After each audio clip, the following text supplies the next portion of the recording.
اب میں ایک دو اور باتیں آپ کے سامنے رکھ دیتا ہوں جی. ایک جو ابھی ہمارے ایک سامنے نے بھی بات کی وہ اس سے ملتی جلتی بات تھی. وہ یہ کہہ رہے تھے کہ جو پچھلے 1400 سال میں لوگوں نے تفسیریں کی ہیں اور جو قرآن کریم کی آیات کے ترجمے کی ہیں کیا وہ سارے غلط ہیں؟ تو اس کے پیچھے جو ایک فیلنگ ہے، جو ایک کانسیپٹ ہے، وہ یہ ہے کہ اکثریت صحیح ہوتی ہے. جی. اور ان تمام لوگوں نے جو باتیں کی ہیں وہ صحیح ہیں، اور احمدیہ مسلم جماعت جو چھوٹی سی ایک جماعت ہے وہ چونکہ چھوٹی ہے اس لیے وہ غلط ہے. تو زیادہ لوگ درست ہیں، حالانکہ قرآن کریم نے جگہ جگہ یہ فرمایا ہے کہ اکثریت کی پیروی نہ کرنا، وہ تم کو گمراہ کر دیں گے.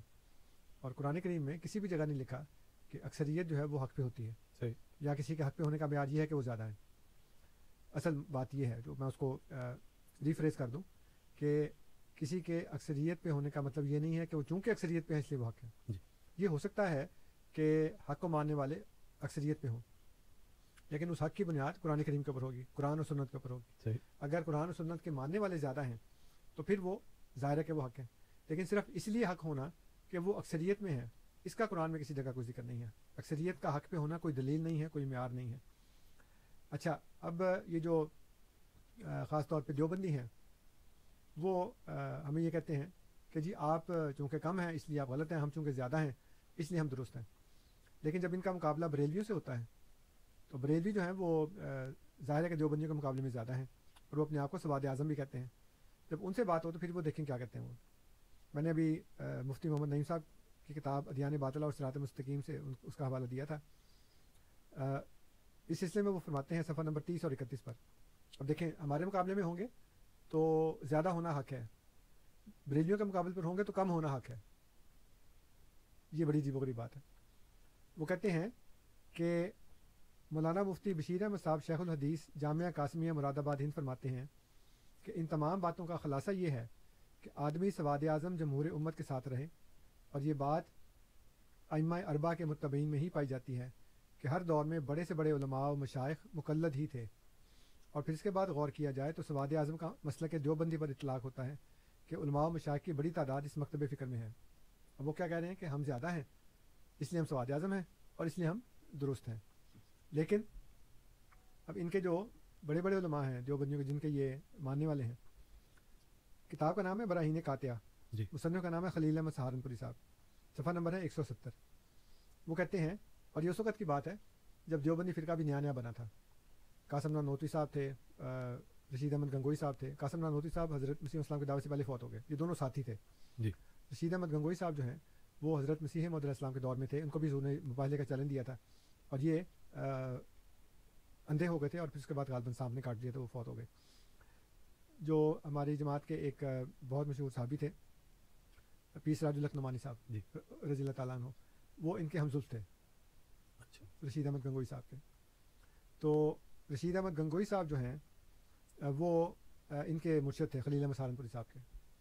تو یہ اس وقت کی بات ہے کہ ابھی گنگوہی فرقہ جو دیوبندی فرقہ ہے وہ ابھی نیا نیا بنا تھا، اس میں کوئی زیادہ مدت نہیں گزری تھی. اور ہندوستان میں اکثریت ایسے لوگوں کی تھی جو اپنے آپ کو سنی بریلوی کہتے تھے، اور وہ جو تمام بدعتیں ہیں، یہ قبر پرستی ہے، عرس کرنا اور 30ویں 40ویں کل وغیرہ کرنا، یہ سارے ان کے کام تھے. اس وقت وہ یہ کہہ رہے ہیں کہ چونکہ ہم کم ہیں اور آپ زیادہ ہیں اس لیے آپ کا زیادہ ہونا جو ہے وہ حق کی دلیل نہیں ہے. اب ذرا دیکھیں کہتے کیا ہیں. وہ کہتے ہیں مؤلف نے الفاظ ہی یاد کر لیے ہیں، معنی تو کسی سے پڑھے ہی نہیں. یہ سمجھ لیا کہ جس کام میں بہت سے مسلمان جمع ہو گئے تو وہ امر جائز ہو گیا. حالانکہ مبتدئین نے فسق متبعین سنت سے زائد ہیں، یعنی کہ جو بدعتی ہیں اس کی اتباع کرنے والے سنت کی اتباع کرنے والوں سے زیادہ ہیں. اس زمانے میں 1000 گنا کی نسبت ہوگی. اور حدیث لا یزال طائفۃ من امتی، کہ میری امت میں سے ایک گروہ کبھی بھی کم نہیں ہوگا، جو ابھی لکھی گئی ہے. اور حدیث بدأ الاسلام و غریباً فسیعود کما بدا فطوبی للغرباء، کہ اسلام غربت میں شروع ہوا، غربت کی طرف لوٹ جائے گا، پس غریبوں کو مبارک ہو. اور مثل اس کی سب کو پس پشت ڈال دیا ہے کہ ان حدیث میں طائفہ اور غرباء کی مدح ہو رہی ہے. اب اپنے حسب بدعت ان کو رد کر دے تو اسے عجب نہیں. سنو کہ ان حدیث سے تو یہ مراد ہے کہ جس وقت میں تمام دنیا میں حب دنیا و جاہ و اتباع و ہوا ہو جاوے گا اس وقت میں وہی 2-4 متبع سنت مقبول ہویں گے، ان کو توبہ ہو. یعنی 2-4 کہتے جب پوری دنیا جو ہے وہ اس طرح کی خرافات میں، بدعتوں میں اور دنیا کی محبت میں گم ہو جائے گی، اس وقت 2-4 ہی ہوں گے جو سنت کی اتباع کرنے والے ہوں گے. بس ان کو توبہ دی گئی ہے، ان کو مبارکباد دی گئی ہے. اس وقت تو یہ تھا کہ جی ہم چونکہ کم ہیں اس لیے ہم ٹھیک ہیں، آپ کہتے ہیں جی ہم زیادہ ہیں ہم ٹھیک ہیں, تو زیادہ ہونا تو کوئی کسی جگہ نہیں لکھا, بلکہ کس کو مبارکباد دینا نبی کریم صلی اللہ علیہ وسلم, جو کم ہے. پھر اس کے بعد حکیم ان کے حکیم الامت اشرف علی تھانوی صاحب جو ہیں, ان کے ملفوظات میں صفحہ 70 پہ لکھا ہے, ایک مولوی صاحب نے عرض کیا کہ مدرسے میں ممبران کی کمیٹی قائم ہے اور کثرت رائے سے فیصلہ ہوتا ہے, اس کو سواد اعظم سے تعبیر کرتے ہیں, اس ہی معنی کو بنائے جمہوریت قرار دیا گیا ہے. فرمایا سواد اعظم سے مراد تو بیاض اعظم ہے, یعنی نور شریعت, جس جماعت میں ہو اگرچہ وہ قلیل ہو, مگر لوگوں کو ایسی ہی باتوں میں سواد آتا ہے, یعنی مزہ آتا ہے. تو وہ سواد اعظم کو کہتے ہیں, وہ سواد یہ تو مزے والی بات ہوگا, تم کہہ رہے ہو جی کہ سواد اس میں تمہیں سواد آ رہا ہے, کہ تم کہہ رہے ہو کم سواد اعظم ہے جس میں زیادہ لوگ ہوں گے, تو وہ جمہوریت تو یہی ہے کہ جہاں اکثریت ہوتی ہے وہاں فیصلہ ہوتا ہے. تو کہتے ہیں سواد اعظم سے مراد تو بیاض اعظم ہے, یعنی نور شریعت. تو اگر آپ کے اندر نور شریعت نہیں ہے اور آپ بہت زیادہ ہیں تو پھر آپ قابل قبول نہیں ہیں, لیکن اگر آپ کے پاس نور شریعت ہے اور آپ بہت کم ہیں تو پھر جو قابل قبول ہے وہ وہی ہے. پھر مجالس حکیم الامت میں, یہ انہی کی مجالس حکیم الامت صاحب کی, اس کی تحریر و ترتیب ہے مفتی محمد شفیع صاحب کی. اس میں وہ لکھتے ہیں کہ سواد اعظم کی تفسیر, فرمایا کہ فتنہ اور اختلافات کے وقت رسول اللہ صلی اللہ علیہ وسلم نے سواد اعظم کا اتباع کرنے کی ہدایت فرمائی ہے. سواد اعظم کے مفہوم میں علماء کے متعدد اقوال راجح ہیں.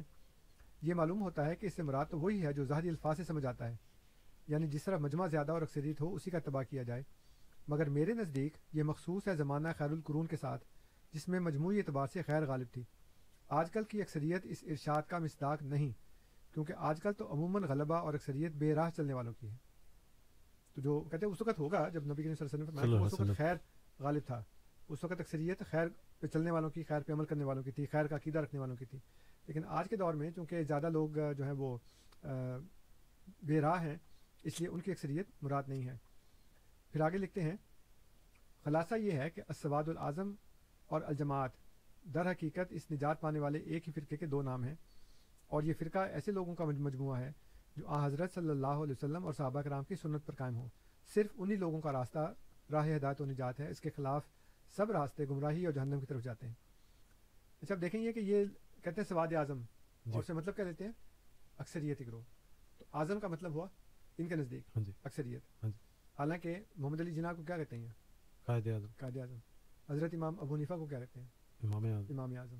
ایک بندے کو اعظم کہہ دیا تو اس کا مطلب یہ کہ وہ بہت سارے قائد ہیں, ایک ہی بندہ نا, محمد علی جناح ایک آدمی ہے, اس کو وہ کہتے ہیں قائد اعظم. امام ابو حنیفہ رحمۃ اللہ علیہ ایک بندے ہیں, اس کو کہتے ہیں امام اعظم.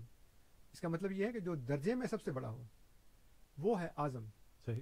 اس کا مطلب اکثریت نہیں ہے. اب لوگوں کو عربی آتی نہیں, نہ آپ لوگوں کو عربی سکھاتے ہیں, پھر ہم سے فون پہ کہتے ہیں کہ جی آپ اپنے مطلب کی بات کرتے ہیں. اصل میں تو آپ اپنے مطلب کی بات کرتے ہیں. آپ کو مولوی نے بتایا نہیں کہ اعظم کا کیا مطلب ہے.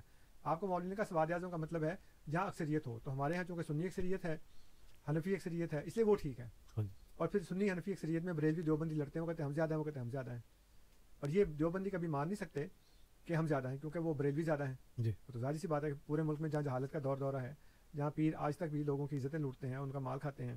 اور آپ نے وہ دیکھا ہوگا ویڈیو کلپ خواجہ آصف کا, جس میں وہ شاہ محمود قریشی کو کہہ رہا ہے کہ تم قبروں کی کمائی کھانے والے لوگ ہو, تمہارے باپ دادا نے ساری عمر قبروں کی کمائی کھائی ہے, اور وہ اس قبر کی کمائی کھا رہے ہیں جس کے متعلق سب کو یہ متفقہ طور پر مسلم بات ہے کہ وہ بزرگان دین میں سے ہیں, اور اس کے سامنے منہ کے پر کھڑا ہو کے کہہ رہا ہے کہ تم قبروں کی کمائی کھانے والے لوگ. تو یہ ان کو پتہ ہے کہ اکثریت ایسے لوگوں کی ہے جو قبر پرست ہیں, جو بدعتی ہیں, جو اس طرح کے شرک کرتے ہیں, جو اللہ کے علاوہ دوسرے لوگوں سے مدد مانگتے ہیں.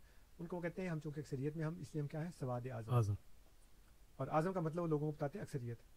لیکن لوگ بھی اتنے سادہ ہیں کہ وہ کہتے ہیں کہ اگر اعظم کا مطلب, وہ کہہ سکتے ہیں کہ اگر اعظم کا مطلب تعداد میں زیادہ ہے تو قائد اعظم تو ایک منحنی سب دبلا پتلا میری طرح کا بندہ ہے.